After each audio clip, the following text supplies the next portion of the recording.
Hola, ¿qué tal?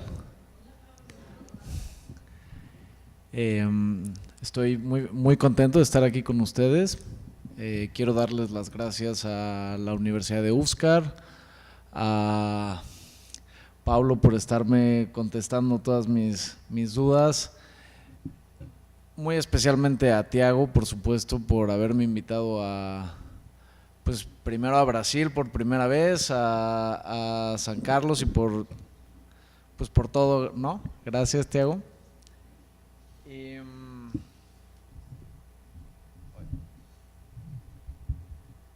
voy a intentar hablar despacio para que me entiendan, pero les pido por favor con toda confianza, si hay algo que no se entiende, me hacen así y yo lo intento decir de otra forma, ¿de acuerdo? Porque si no va a ser muy complicado para ustedes como mantener la atención, ¿no? Ya está ya está, ¿no? El PowerPoint. A ver cómo funciona. Esto está, bien. No sé, no sé qué les habrán comentado de mi presentación, a diferencia de las que hemos estado escuchando, muy interesantes, por cierto. Yo no voy a ser tan teórico, más bien les vengo a compartir la experiencia de un proyecto concreto que hemos hecho con la Asociación de Arts Games en México, que es un proyecto que además pues, se relaciona pues con lo que hemos estado hablando, ¿no? Con gamificación, con transmedialidad, pero en un contexto completamente diferente, que en este caso es la escuela pública, ¿no? Mexicana. El proyecto del que les voy a hablar, perdón, ¿estoy hablando muy rápido o no? Está bien, ok. El proyecto del que les voy a hablar, Projectic, es un proyecto que nace para cumplir una función específica en la escuela pública que les voy a contar más adelante. Por eso lo titulo ¿Cómo llevar el videojuego a la escuela pública? Porque es una primera premisa que tuvimos al empezar proyecto, cómo vamos a conseguir que en la escuela pública se empiece a hablar de videojuegos, ¿no? Y ahora les voy a contar por qué, de dónde viene el contexto. Arts Games es una asociación cultural, una asociación, en México se llama asociación civil, es una especie de organización no lucrativa, ¿no? Entonces nosotros nos dedicamos a hacer programas educativos, investigación académica, en general diferentes actividades que relacionan la importancia y el impacto que tiene el videojuego en todos sus vertientes culturales, ¿no? Nosotros lo dividimos en tres áreas, que son pedagogía y formación, investigación e innovación y participación ciudadana. Pueden ver ahí nuestra revista de videojuegos académicos. Estos son algunos de los espacios donde hemos estado dando actividades educativas y les comento un poco más de qué consiste cada uno. De verdad que no quiero que esto parezca un comercial, pero es porque de ahí viene toda nuestra filosofía y nuestra forma de trabajo que se relaciona con cómo nosotros estamos trabajando el programa de Projectic, ¿no? Pedagogía y formación, bueno, como su nombre lo dice, son programas que hacemos que son para educación con niños, pero también con adultos. En general, educación en un sentido amplio de la palabra, no necesariamente tiene que ver con educación de cómo crear videojuegos. Hemos dado programas en escuelas públicas en México y en España, porque es una asociación internacional México-España. Entonces, pero bueno, concretamente el área de la pública lo tenemos más abordado en México, ¿no? Entonces, pues damos talleres, por ejemplo, de filosofía y videojuegos, ¿no? De hecho, hemos usado también videojuegos como los que estaban comentando ahora, de videojuegos de aventuras gráficas, para explicar conceptos filosóficos, para explicar conceptos de diversidad de género.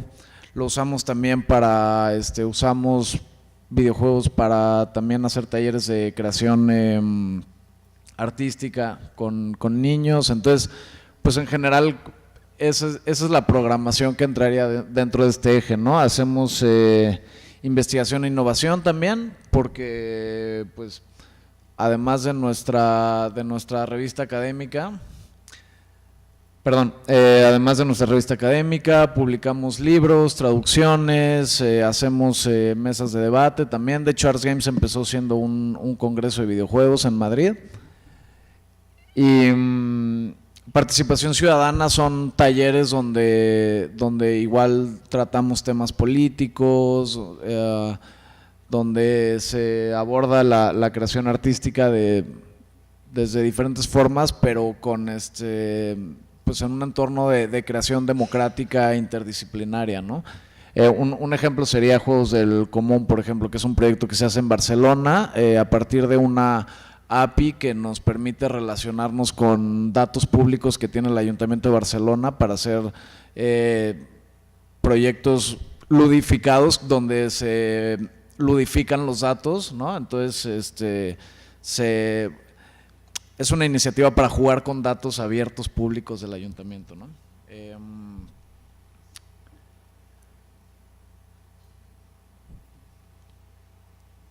Bueno, y concretamente les quiero hablar del proyecto GameStart, que es un proyecto que surgió en 2012 y es nuestro primer proyecto pedagógico, pero no solamente es importante por eso, es importante porque es un proyecto donde se asentaron todas las bases de lo que nosotros posteriormente íbamos a llevar a cabo como una metodología propia, ¿no? Perdón, no les traje una foto del libro de GameStart, pero se hizo una publicación en su día sobre el proyecto GameStart, donde están todos los fundamentos pedagógicos del proyecto. Es un libro agotado ahora, pero me parece que Tiago lo tiene y en cualquier momento se pueden compartir copias del libro, si no también está en Paga lo que quieras en nuestra página web, entonces por favor compártanlos. Ahora estamos trabajando en un nuevo libro de pedagogía, pero mientras tanto ese libro, por favor Tiago, vamos a compartirlo también, ¿no? Después. Es un proyecto que hasta la fecha hacemos, fue un proyecto con bastante éxito, fue top 100 innovaciones educativas de Fundación Telefónica, fue también seleccionado mejor proyecto por una convocatoria de Banco Sabadell, entonces pues es uno de nuestros proyectos más longevos, ¿no? También en el tiempo. Es un proyecto que lo hacemos en diferentes instituciones de arte de ciudades como Sevilla, Valencia, México, ¿no? Y es un proyecto y por eso es importante, por eso se los comparto, porque es un proyecto que aúna metodologías que vienen de las pedagogías libres con educación tecnológica, y eso es algo bastante novedoso, principalmente en la tradición educativa hispana, que no sé si, espero que luego me lo comenten también, ¿no? Pero no sé si es una tradición compartida o si tenemos una misma historia en procesos pedagógicos, pero sí por lo menos en el mundo hispano, la pedagogía, las pedagogías libres son pedagogías que normalmente van muy acompañadas de una búsqueda por lo natural, lo natural entendido como únicamente igual salir al campo, hacer creación artística directamente con las manos, ¿no? Y eso es algo que nosotros compartimos, ¿no? Totalmente, pero para nosotros el reto fue hacer una metodología propia donde se aunaran precisamente pedagogías libres con educación tecnológica. Entonces, esa es la historia de dónde surge el proyecto de GameStart, ¿no? Bien, sí les había traído el libro, qué bueno. Me gustaría leerles el fragmento del libro, no lo puedo leer ahí, entonces lo voy a leer aquí, perdón. Me gustaría leerles este fragmento que ejemplifica precisamente lo que les estoy diciendo, ¿no? Dice: los planteamientos pedagógicos provenientes de las pedagogías libres mantienen una concepción del ser humano como un ser por formar, un ser abierto a múltiples posibilidades.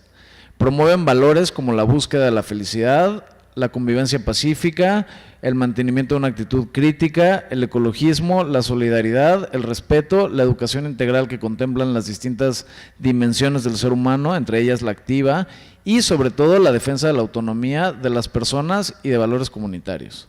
En GameStar tratamos de promover estos mismos valores, manteniendo los mismos principios pedagógicos, pero además incluimos la tecnología a la vez como herramientas de aprendizaje y objetos de estudio, ya que entendemos que resultan un factor clave para la comprensión y la transformación de nuestro contexto sociopolítico y cultural. En este momento también me estoy planteando yo si entendemos lo mismo por pedagogías libres, pero nos estamos refiriendo en este momento a pedagogías libres como una forma distinta de hacer pedagogía de la que se hace en la educación no formal, que son educaciones que siempre están buscando un enfoque principalmente libertario, donde lo que se busca es un conocimiento significativo, donde se prima el proceso del niño o de la persona que está aprendiendo, ¿no? Podríamos además perfectamente englobar toda una serie de metodologías que han ido surgiendo bajo este nombre, ¿no?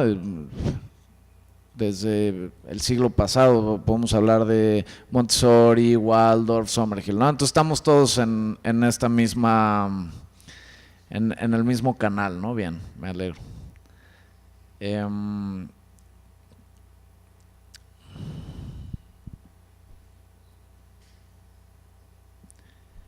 Pues, ¿qué entonces nosotros tomamos, ¿no? de estas pedagogías libres? Precisamente estábamos hablando del componente libertario, pero además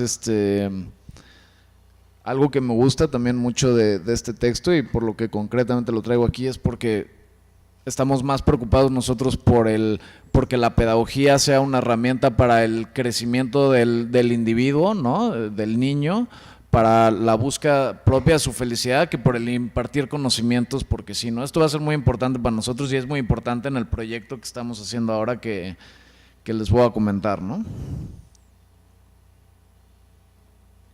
Bien, nosotros en algún momento elaboramos una guía del acompañante GameStart, que es una guía de principios pedagógicos que tienen que seguir todas las personas que en algún momento hicieron labor de acompañamiento con los niños en GameStart, ¿no? Voy a verlo aquí, perdón. Y bien, pues vemos que cada inciso precisamente ejemplifica muchas de las cosas que estamos diciendo. Tratamos de ayudar a extraer a cada persona lo mejor de sí para que se desarrolle de una forma plena, ¿no? Otra forma de explicar el porqué de este inciso también sería que justo no queremos que la motivación del individuo se vuelva extrínseca, ¿no? Si nosotros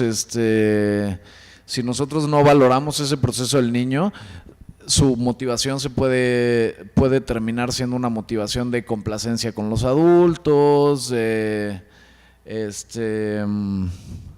no sé, cualquiera que sea la motivación del niño, ¿no? De pasar de grado, ¿no? Además es un debate muy, muy pertinente, pienso, para el mundo de la gamificación, porque muchas veces la vía rápida de la gamificación es decir puntos, ¿no? Vamos a dar puntos, y entonces eso genera relaciones conductuales de reforzamiento positivo, de reforzamiento negativo, ¿no? Y precisamente es algo que nosotros intentamos evitar. Entonces, nuestra relación con el juego intentamos que no sea esa, sino que sea una relación que permita que el individuo, que el alumno, mediante el juego encuentre su propio camino, ¿no? No nosotros imponerle un juego, imponerle el camino que nosotros esperamos que siga, ¿no? Cada persona decide lo que desea hacer por sí misma sin imposiciones. Nadie debería imponerse por encima de los demás, ni física, ni verbal, ni simbólicamente. Física y verbal creo que a todos nos queda clarísimo, no podemos llegar a insultar a un niño, ¿no? Y de hecho, quizás no nos quedaba tan claro, ¿no? Hace no sé, en México les puedo decir hace 30 años, igual todavía no está tan claro esto, ¿no? Ahora parece que está muy claro, pero quizás no está tan claro cómo uno se impone simbólicamente con el niño, ¿no? Cuando se presenta ante él como una autoridad referencial evidentísima, ¿no? Cuando se presenta como si fuera la fuente del conocimiento con el niño, ¿no? Todas esas son relaciones de poder, ¿no? Que nosotros queremos evitar precisamente para que el individuo no acabe teniendo este tipo de motivaciones extrínsecas que además no nos permitan saber realmente cuál está siendo su proceso de aprendizaje, ¿no?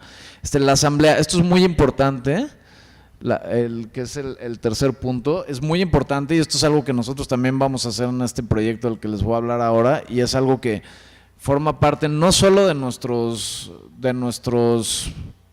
actividades educativas con niños, sino también con adultos, que es tomar decisiones de forma asamblearia, de forma que nosotros, cuando vamos a iniciar una sesión con los niños, estamos en un espacio de arte o estamos en una escuela, porque nos invitan mucho a las escuelas también, o lo que sea. Entonces, lo primero, ponemos las sillas en círculo, nos vemos todos a los ojos, ¿no? Porque yo estoy viendo a todos ustedes, pero ustedes nos están viendo entre ustedes, ¿no? Entonces, pues eso ya de plano genera una dinámica completamente distinta, ¿no? Y nosotros pensamos mucho en nuestra metodología, cómo vamos a crear esta nueva relación con el alumnado desde la forma en la que vamos a disponer del espacio, ¿no?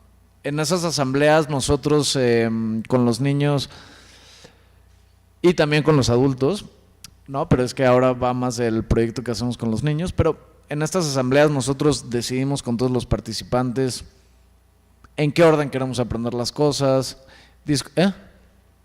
Perdón.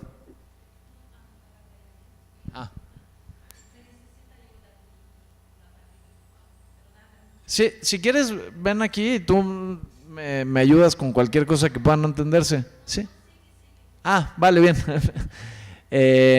Bueno, por el momento me da gusto que no he visto ninguna mano hacer así, entonces yo supongo que se están enterando de todo. Bien. Estaba hablando de la asamblea, ¿no? En estas asambleas nosotros incluso hemos llegado a decidir con los niños cómo queremos gastar el presupuesto del programa, ¿no? Qué juegos queremos comprar, cómo van a ser nuestras reglas para compartirnos los juegos. Claro, GameStart es idealmente un proceso a largo plazo. Si nosotros tenemos que hacer una intervención corta en una escuela, pues pensamos muy distinto la metodología, porque pues esta metodología exige de alguna forma redirigir y reinterpretar la relación que ya tienen de por sí el alumno y el maestro. Entonces, si nosotros no tenemos un tiempo y un proceso para generar esa nueva relación donde el niño ya no llega a primera hora de la mañana y te dice, hola profesor, y tiene miedo de qué le vas a decir, no, eso toma meses. Entonces, y toma meses poder llegar a estar en una asamblea con los niños y entre todos decidir nuestro reglamento, y cuando hay conflictos que la gente se sienta en confianza de hablarlos en la asamblea. Eso lleva tiempo, pero se consigue, ¿no? Y eso sí es un hecho, ¿no? Que yo además lo he constatado, entonces lo digo con total seguridad, es un hecho que se acaba generando esa relación, pero es una relación que no es rápida, ¿no?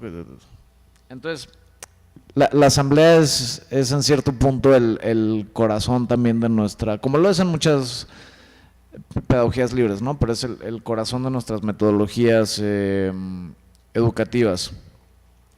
Por eso decimos que no somos profesores, ¿no? Que somos acompañantes, que es una relación muy distinta, ¿no? El siguiente punto, ¿no? Relacionado también con lo que hablábamos de la gamificación antes, es que nosotros evitamos cualquier tipo de meritocracia o relación que haga que el alumno acabe teniendo un deseo por aprender extrínseco, ¿no? Y bueno, no sé cuántos de ustedes van a estar en el taller de mañana, pero vamos a ahondar muchísimo en esto. Entonces, Eh, espero que sean la mayoría. Yo les estoy cambiando aquí, pienso que está cambiando allá, perdón. Esta es una asamblea que hicimos en Casa Gallina. Una casa donde hay un proyecto barrial muy interesante en un barrio de México antiguo que está olvidado, que tuvo un proceso como de de bastante abandono, pero ha tenido como un fortalecimiento comunitario muy importante. Entonces este es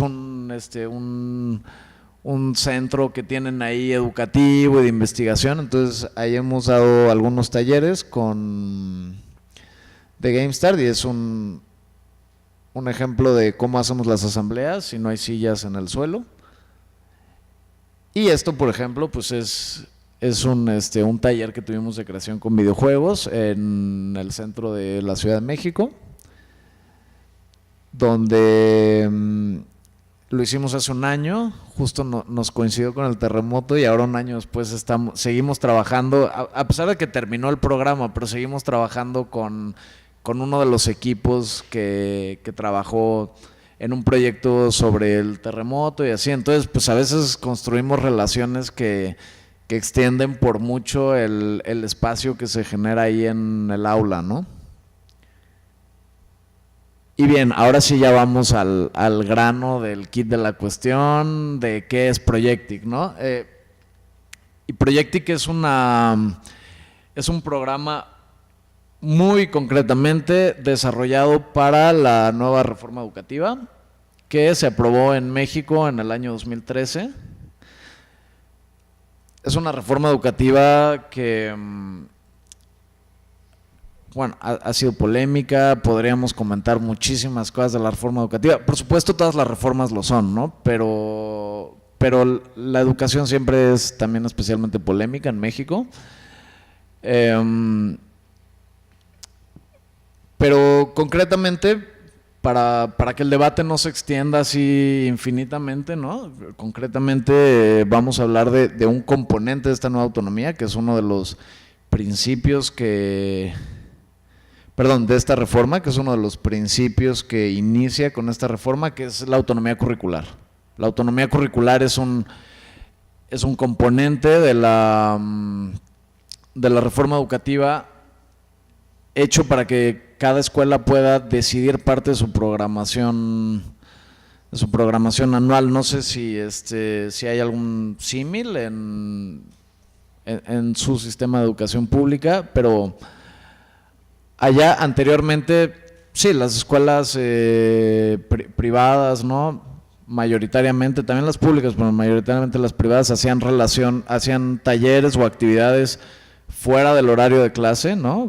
Que llamaríamos extraescolares, pero la idea de autonomía curricular es que parte del currículo de las asignaturas obligatorias para todos los grados de primaria, secundaria, prepa, que es la educación obligatoria de los 6 a los 18 años, que tengan contemplado este espacio que se llama autonomía curricular, ¿no? Entonces, estos son textos que tomo directamente del nuevo modelo educativo que nos dieron a todos los participantes de las propuestas, y que ahora ya es público también. Dice: la necesidad de transformar el modelo educativo desde el inicio del siglo XX hasta nuestros días. La necesidad de transformar el modelo educativo. Desde el inicio del siglo XX hasta nuestros días, el sistema educativo mexicano se caracterizó por su estructura vertical y rígida. Como base de una nación en proceso de reconstrucción, centralizar la educación constituyó un paso indispensable para crear y sostener un sistema que llevará educación a prácticamente todos los rincones del país y difundiera los ideales de la revolución y los valores del humanismo.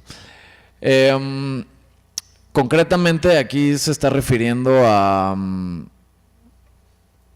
al origen histórico que tiene el sistema que tenemos educativo en México con la Revolución Mexicana, ¿no? O sea, y entonces Lo que nos está hablando es que, no, mismamente reconocido por el gobierno, hay una necesidad de reconstruir el modelo educativo que tenemos. ¿Por qué? Porque el modelo educativo que tenemos en un principio se trata únicamente de llevar educación a todas partes, ¿no?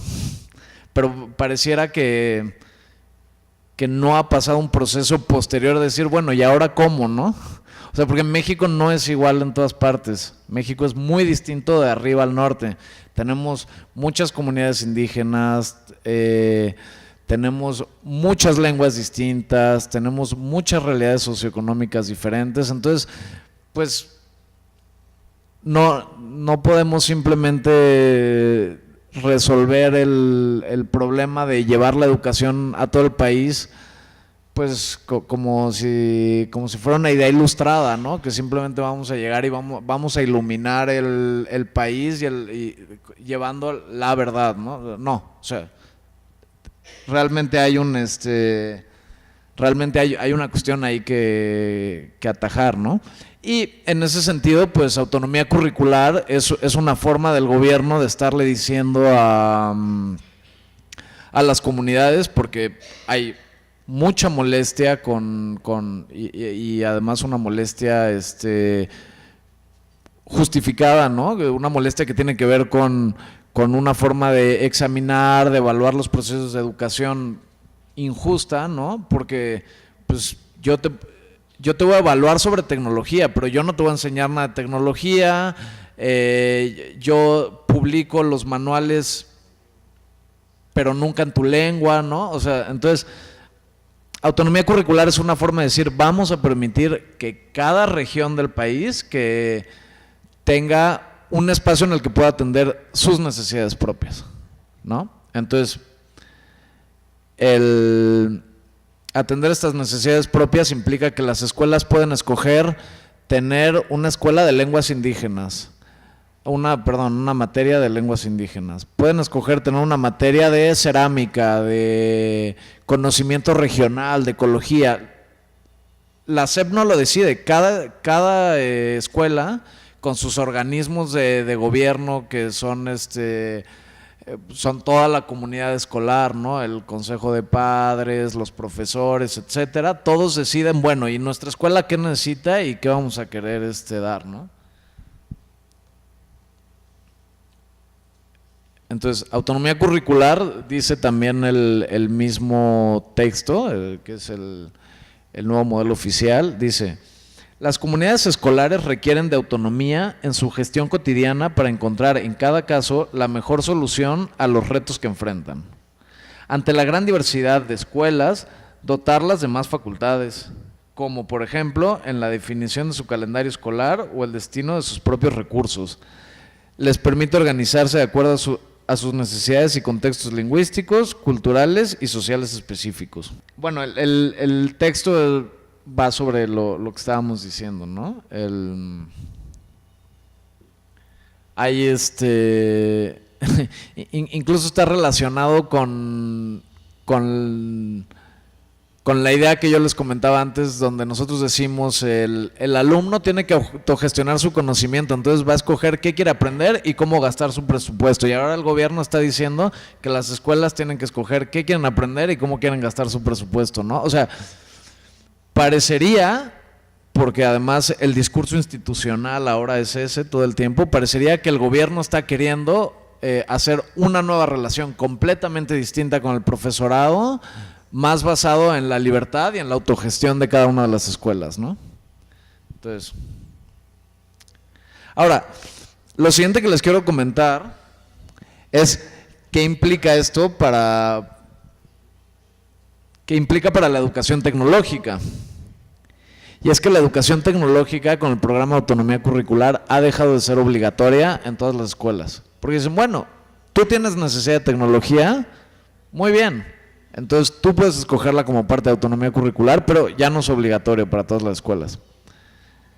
Eso atiende a una problemática, ¿no? Concretamente lo estamos viendo aquí, ¿no? Una problemática que es, tenemos tipos de primarias incluso donde casi el 40% no tiene luz eléctrica en su escuela.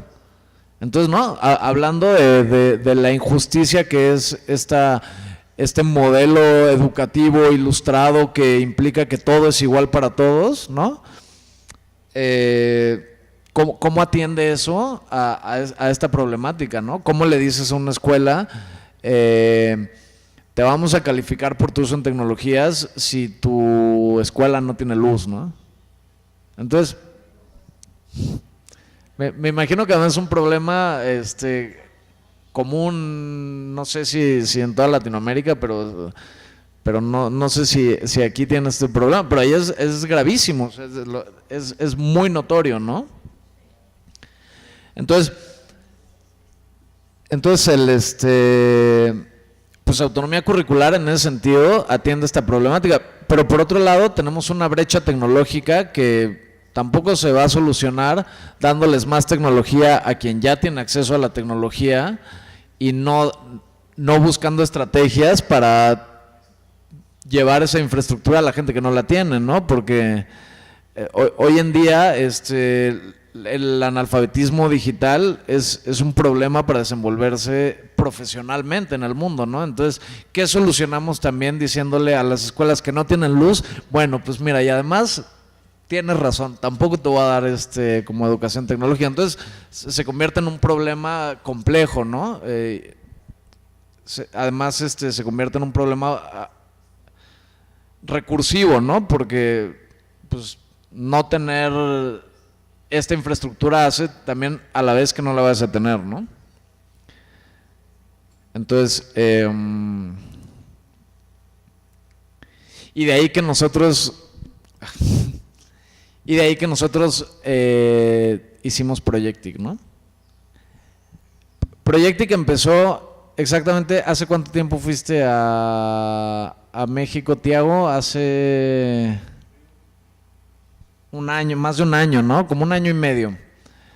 Tiago nos fue a visitar para conocer también las actividades que hacemos en educación, y justo una semana antes de que llegara nos escribieron de la Secretaría de Educación Pública para decirnos que querían que nosotros hiciéramos un programa piloto para este componente de autonomía curricular. Entonces, Tiago, no me dejes mentir, pero estuvimos semanas así encerrados solamente leyendo los textos de toda la reforma educativa, ¿no? Y entonces pues nos encontramos con este problema que les vengo contando desde el principio, ¿no? ¿Cómo llevas educación tecnológica si no hay infraestructura? ¿Cómo haces que...? O sea, porque al final la Secretaría de Educación Pública, de Educación Pública tiene su organismo para valorar qué escuelas pueden adquirir qué programas, pero entonces nosotros nos dieron libertad creativa, ¿no? Pero entonces nosotros podemos hacer un programa donde dijéramos, bueno, sí, este programa solo lo pueden adquirir escuelas que tengan 10 computadoras Mac, ¿no? Pues muy bien, pero ¿cuántas vas a atender realmente, no? Entonces justamente ese es como el problema para desarrollar este programa, ¿no? ¿Cómo llevas tecnología, además con juego, a la educación pública, ¿no? En este contexto. Y fue así que escribimos Projectic.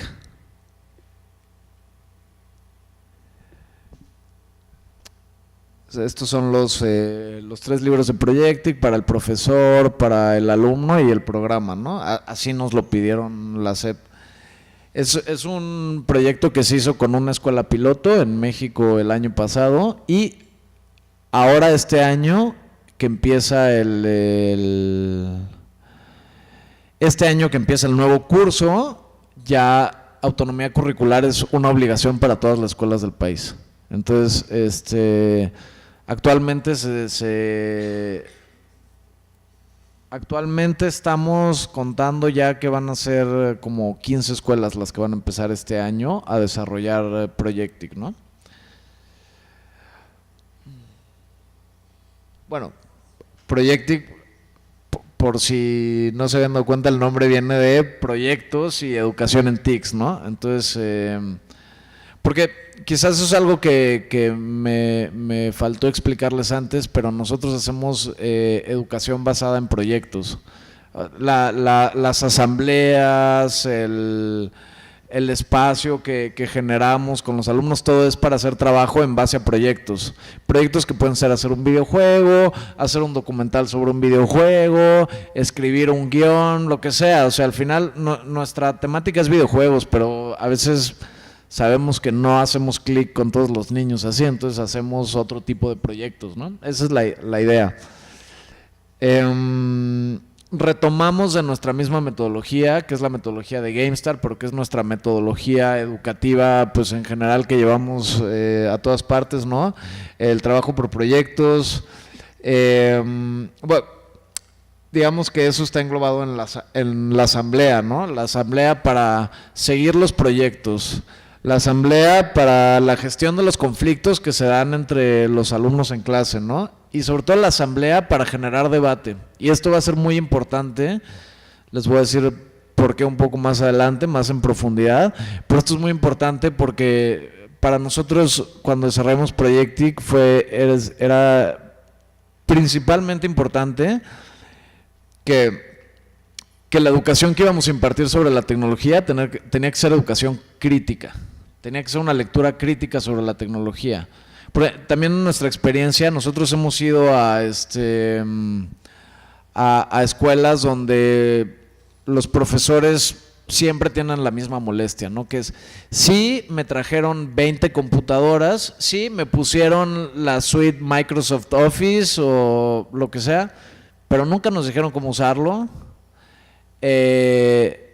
Nos están pidiendo que usemos programas que después además a los meses tenemos que pagarlos, ¿no?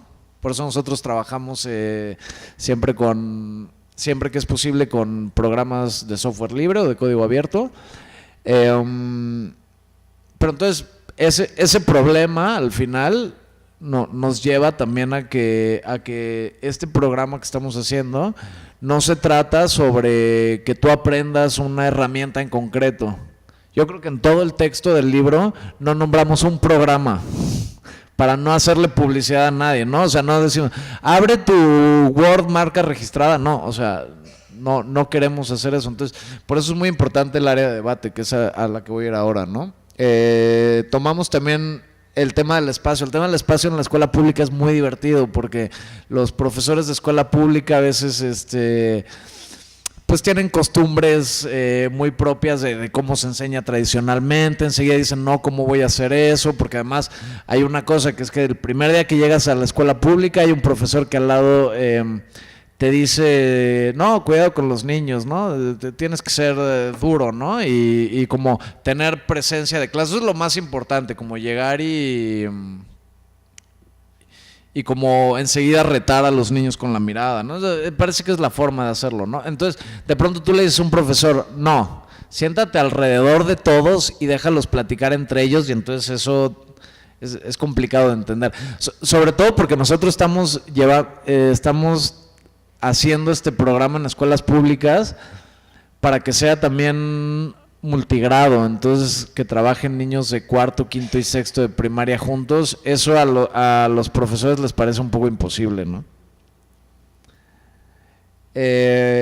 Autoevaluación, también hacemos autoevaluación. No es el único método de evaluación, porque mover la evaluación en la escuela pública es un poco complicado, porque al final la escuela pública tiene también por parte de gobierno requisitos de indicadores para saber si está yendo bien, si está yendo mal. Claro, la evaluación, como se ha hecho toda la vida, pues es un indicador, entonces solamente quitarlo así. Lo cierto es que autonomía curricular quiere dejar de ser un componente tradicional.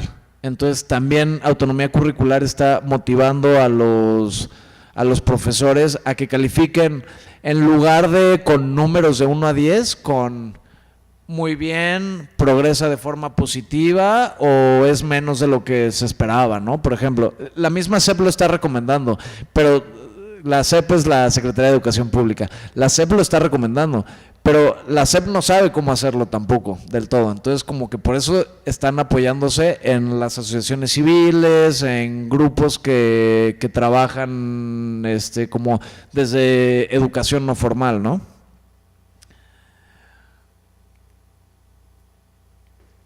Perdón, otro aspecto. Sé que me estoy alargando mucho, pero Pablo me dijo que no me presionara porque tengo muchísimas cosas que contarles, pero tampoco nos queda muchísimo. Pero quería solo decir de aquí que el uso de herramientas digitales al final lo dejamos como opcional. Entonces, ese es como el mayor reto que nosotros quisimos como plantearnos, que es una materia de tecnología que se puede dar sin tecnología. O sea, se puede dar no sin tecnología, menos si consideramos que el lápiz es una forma de tecnología. Sí, no es sin tecnología, es sin aula de cómputo, sin impresoras, ¿no? O sea, se puede hacer de muchas formas. Si las tienes, bien, porque te va a ayudar, pero si no las tienes, no pasa nada. Igual puedes aprender sobre tecnología, porque igual la tecnología es importante para ti, que eres una escuela que no tiene luz, que lo que sea, también para ti es importante saber la tecnología, porque al final la relación con esa tecnología genera relaciones de poder, de desigualdad. Entonces es importante que todos hagamos una lectura crítica de qué pasa con estas tecnologías, ¿no? Bueno, entonces tenemos 5 módulos que componen este Projectic. Entonces, 5 módulos porque la escuela se divide en plazos de 2 meses, ¿no? Entonces, nuestro primer módulo, la actividad que vamos a hacer con los niños, se llama Currali y es una actividad que consiste en generar códigos QR para pegarlos por toda la escuela y entonces nosotros leer nuestras historias que todos hicimos, ¿no? Nos dividimos en grupos de 5, de 10 personas, lo que sea, ¿no? Y entonces, para trabajar en el proyecto, escribimos una historia, escribimos narrativas no lineales, ¿no? En eso tiene mucho que ver con los Adventure Games, ¿no? Entonces, y luego, ¿cuál es la labor del profesor? Porque ese es como el miedo, ¿no? De decir, bueno, pues si los niños ya están autogestionando su aprendizaje, ¿yo qué hago aquí, no? Pues la labor del profesor es en las asambleas, entender que los niños están trabajando, qué están haciendo, ayudarlos a que se comprometan con su propio proceso educativo y sobre todo, y por eso decía antes del debate, llevar debates a cabo, ¿no? Porque no es solamente por jugar con los QRs, ¿por qué? Porque con los QRs estamos aprendiendo hipertexto, sobre todo hipertexto, ¿no? Estamos aprendiendo a relacionar puntos narrativos, información que al parecer está ubicada en 2 espacios distintos. Estamos aprendiendo qué significa mensaje cifrado, ¿no? En general codificación, ¿no? O sea, todo el tiempo estamos hablando de código, de codificación en general en tecnología, pero a los niños ¿cuántas veces se les explica qué significa la codificación antes de explicarles a usar un programa que está codificado para ser secreto, para que lo tengas que estar comprando toda la vida, ¿no? O sea, ¿en qué momento empezamos a hablar de codificación? Pues mucho después, ¿no? Entonces, nosotros no estamos en un escenario donde todos los niños podamos decir que pertenecen a una generación de nativos digitales para enseñarles a deconstruir conocimiento. No, nosotros tenemos niños que su relación con la tecnología es distinta, ¿no? Es poca, pero igual todos tienen un smartphone, ¿no? Y lo están usando todo el tiempo, entonces pues nosotros estamos proponiendo una educación que empieza muy por lo crítico, no que lo crítico viene después, ¿no? Entonces, esos son debates que les enseñamos a los profesores a llevar a cabo con los niños. ¿Cuál es la lógica de un cliente-servidor, no? O sea, de un sistema de servidores. No, a mí me parece muy triste ver que la mayoría de los programas tecnológicos empiezan por enseñarte programas o enseñarte cómo navegar en internet, antes que enseñarte que cada paso que das en internet hace que alguien tenga información tuya en sus servidores, en sus computadoras, ¿no? Cada cosa que escribimos en Facebook, en WhatsApp, lo que sea, hace que nosotros estemos regalando nuestra información a corporaciones. Entonces, queremos empezar el debate desde ahí, ¿no? Bueno, en concreto esta actividad, preferentemente se hace con celulares, ¿no? Quizás es el componente tecnológico más avanzado que tenemos en Projectic, porque es verdad que incluso en comunidades con un índice de pobreza muy grande, la gente sí tiene smartphones a pesar de todo, ¿no? Pero quizás es el caso más con una tecnología más avanzada. El resto son cartulinas, colores, y esto lo podemos hacer también sin un QR. Podemos simplemente hacer un rally tradicional, ¿no? Sin ningún QR. Minidatos es el siguiente. Se trata de hacer bases de datos, ¿no? Bases de datos son algo muy tecnológico, pero una base de datos puede ser una cuadrícula en tu cuaderno donde solamente hay 4 números, ¿no? Que es, cuando los niños van a comer lunch, ¿qué prefieren? ¿Papitas, refresco, una manzana, no, o lo que sea, ¿no? Y entonces nosotros tenemos que aprender a hacer bases de datos. Si tenemos Excel, mejor, porque entonces también estamos aprendiendo a usar la técnica. Pero si no tenemos Excel, no importa. Podemos hacerlo en nuestro cuaderno, podemos extraer conclusiones de esos datos igual, podemos graficarlos, podemos compararlos, ¿no? Podemos hacer muchas cosas. Mientras tanto, el profesor debe en las asambleas guiar los siguientes debates, ¿no? ¿Qué es una base de datos? ¿Cómo recabo datos? Perdón, ¿estoy hablando mucho? Ok.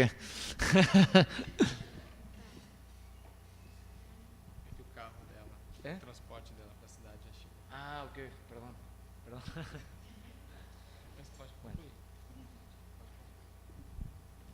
perdón. ¿Para qué sirven los datos, no? Que es muy interesante ponerse a pensar con los niños qué sé yo de las otras personas, ¿no? Que las demás personas no sabemos. No porque les queramos hacer ningún daño, ¿no? Pero cuando tomas listas de datos y las empiezas a graficar, te das cuenta que haces una gráfica de barras, lo que sea, ¿no? El pastel, y entonces empiezas a entender cosas de tus compañeros que de otra forma no estás entendiendo, ¿no? Entonces es una forma de entender a la comunidad también, porque eso no es solamente algo que nosotros queramos hacerlo así, es una petición de la Secretaría de Educación Pública también, que todos los programas sean para que los niños se acerquen a sus comunidades. Entonces les pedimos, investiga datos de la alimentación de los chicos en la escuela, investiga datos de, ¿qué te gusta? De la contaminación en el agua, del uniforme, de cómo es el uniforme escolar, lo que sea, ¿no? ¿Te gusta el uniforme? ¿No te gusta el uniforme? Lo que sea, ¿no? Pero vamos a hacer bases de datos. Y estamos aprendiendo más tecnología de la que estamos aprendiendo solamente aprendiendo a usar Word. Comunícate es el siguiente módulo que está relacionado con el anterior. Aquí se trata de hacer algo con estas bases de datos, comunicarle algo positivo a la comunidad, ¿no? Aquí tenemos concretamente un taller que hicimos en el centro de la Ciudad de México, donde los niños hicieron un documental con entrevistas a muchas personas que estaban ahí en ese centro de arte, para ver si había una relación directa o no entre la violencia y los videojuegos.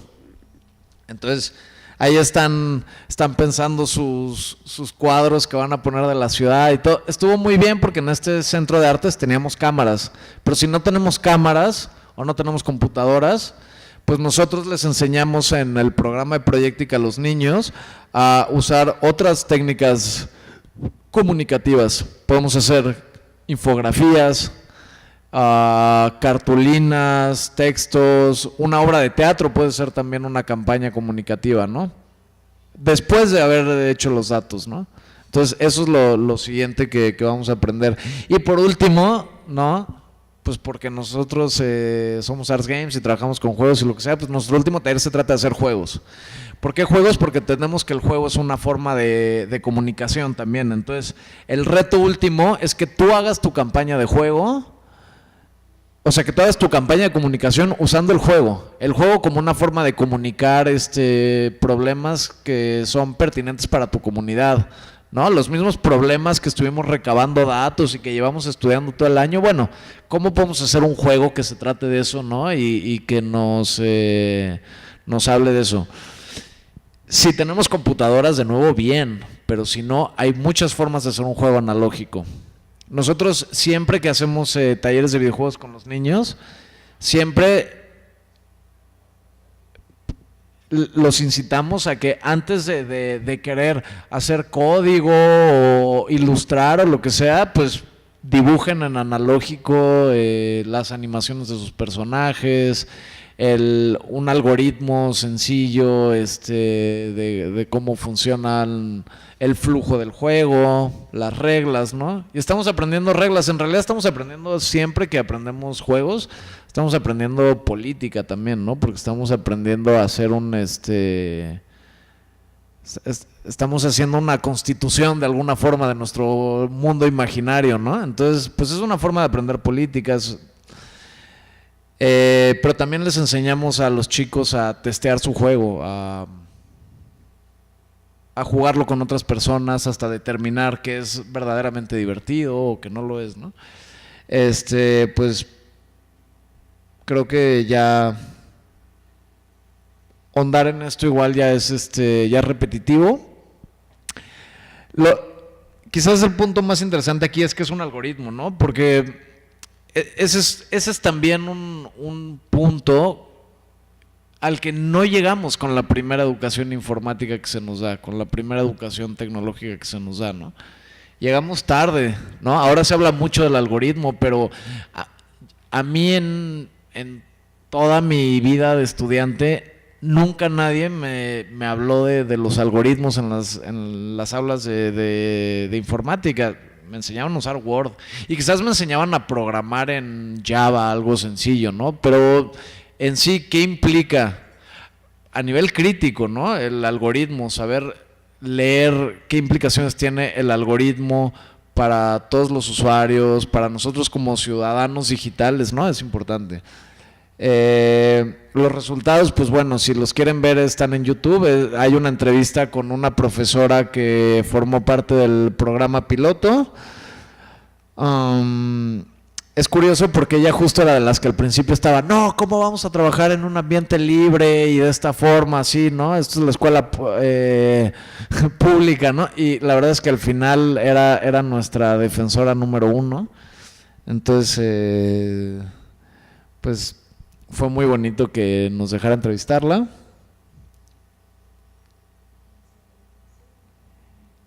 Y pues, gracias por escucharme, los pocos que quedamos. Y pues mañana seguimos con el taller.